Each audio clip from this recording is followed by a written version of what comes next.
A Controladoria Geral do Estado instaurou processo administrativo disciplinar contra o ex-secretário adjunto de administração, coronel da Polícia Militar, José de Jesus Nunes Cordeiro. Ele foi preso na terceira fase da Operação Sodoma. E para falar sobre esse e outros assuntos, a gente conversa ao vivo aqui no Jornal do Meio-Dia com o Controlador Geral do Estado, Ciro Rodolfo Gonçalves. Boa tarde. Boa tarde. Boa tarde a todos.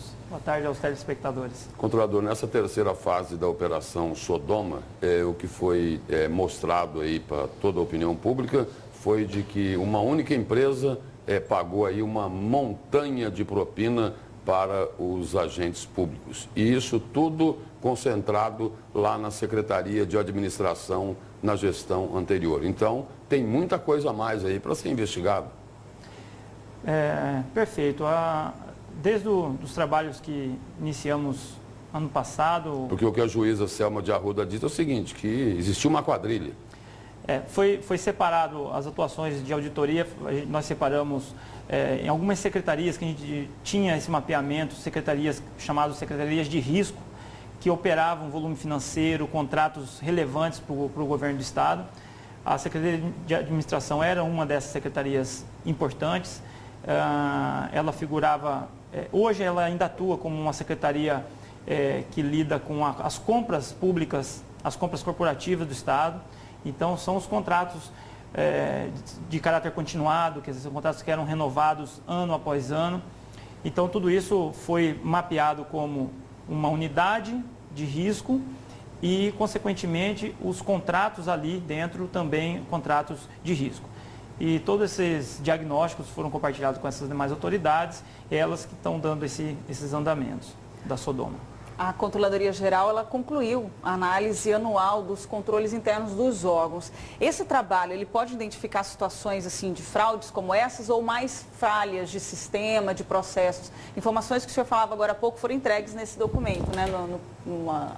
Perfeito. Relatório do governo. Perfeito. A conclusão em se considerar secretarias com maior risco ou com menor risco, ele é decorrente exatamente de trabalhos como esse. É um trabalho que fazemos anualmente, todo ano a gente se reserva praticamente um trimestre do ano, em que nós avaliamos a estrutura de cada secretaria, as estruturas em várias atividades. Na atividade de pessoal, financeira, de aquisição. Então, é esse trimestre que as equipes vão a campo e conseguem, sim, mapear indícios de irregularidades, seja por fragilidades procedimentais, ou seja por condutas dolosas, intencionais. É o que a gente difere entre indícios de fraude e indícios de erros, né? Ainda existe uma camada grande de erros, mas são esses trabalhos que diagnosticam para que dedicamos mais esforços naquelas secretarias mais frágeis e conseguimos enxergar as secretarias que estão mais seguras e emprestar essas boas práticas de segurança, de controle de uma secretaria para outra.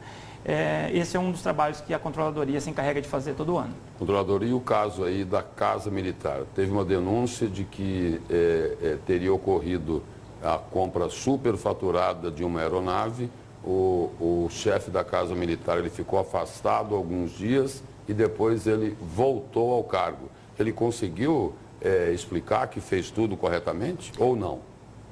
Só para explicar a dinâmica, na verdade isso é um resultado, novamente, de uma auditoria, de uma aquisição que foi feita em 2014, em que a auditoria se encarregou, até por solicitação do Ministério Público Federal, à época, porque é um recurso federal, é um convênio, recurso federal, em que, como das demais, como toda e qualquer auditoria que fizemos ao longo do ano passado e continuamos seguindo fazendo esse ano, em que mapeamos todos os agentes que teriam que ter participado de um processo de uma compra normal. Desde o responsável por encomendar, que a gente chama do demandante, aquele pregoeiro que fez a licitação, aquela autoridade que julgou a licitação, aquele servidor que recebeu uma aeronave ou uma caixa de papel A4. Isso foi tudo mapeado. E é isso que, com a conclusão do relatório de auditoria, é que se abre um processo para que todos esses personagens exerçam sua ampla defesa. Nessa licitação especificamente não teve essa transparência, é isso que o senhor está tentando colocar? Não. As etapas foram cumpridas, mas o resultado da licitação não foi de sucesso. O resultado dessa licitação, ela teve uma licitação com pequena competitividade e um preço acima do mercado. Bom, a população pode e está contribuindo com essas investigações através da ouvidoria, mas vai ser possível agora que o sistema facilite e que haja uma inteligência maior? Ela está passando por uma reestruturação. Queria que o senhor explicasse o que está acontecendo por lá. Em 2016, concluído esse calendário, é bom que os telespectadores entendam que o calendário da Controladoria Geral do Estado, ela finaliza com as entregas das contas, como todo mundo acompanha agora, as contas anuais do governo. A partir dali a gente começa um novo ciclo de 12 meses. Então, uma das atividades que a gente precisa avançar é ser cada vez mais eficiente nas escolhas do que dedicar mais esforço no controle. O que significa isso? Escolher bem se o contrato X é mais arriscado do que o contrato Y, se a Secretaria A ela é mais temerária do que a Secretaria B. E aí a atividade de inteligência, hoje nós temos a Secretaria Adjunta de Ouvidoria e Inteligência, que trata essas informações iniciais e levadas a auditorias executadas para que tenha sucesso o interesse público. Controlador, só para a gente encerrar aí, integrantes do atual governo já disseram por várias vezes que o Detran, na gestão anterior, também era um antro de corrupção. E essa investigação, como é que está andando essa investigação sobre aquilo que o próprio governo já disse de que tinha muita corrupção lá dentro? Deu uma parada? Esfriou um pouco isso? Não, é que as atividades hoje que estão sendo exercidas através das operações Sodoma, Sodoma 2, Sodoma 3, as outras investigações que tanto o Ministério Público como a autoridade policial têm encaminhado, elas são decorrentes sim de relatórios de auditorias que já foram concluídas. Do Detran não é diferente.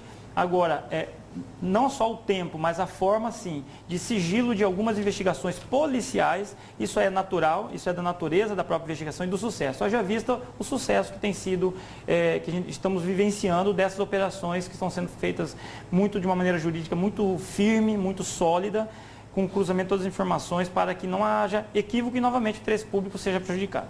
Controlador, muito obrigado pela presença e pelas informações do senhor aqui no Jornal do Meio-Dia.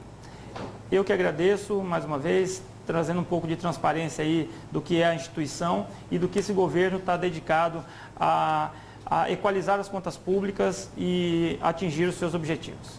Muito obrigada, controlador.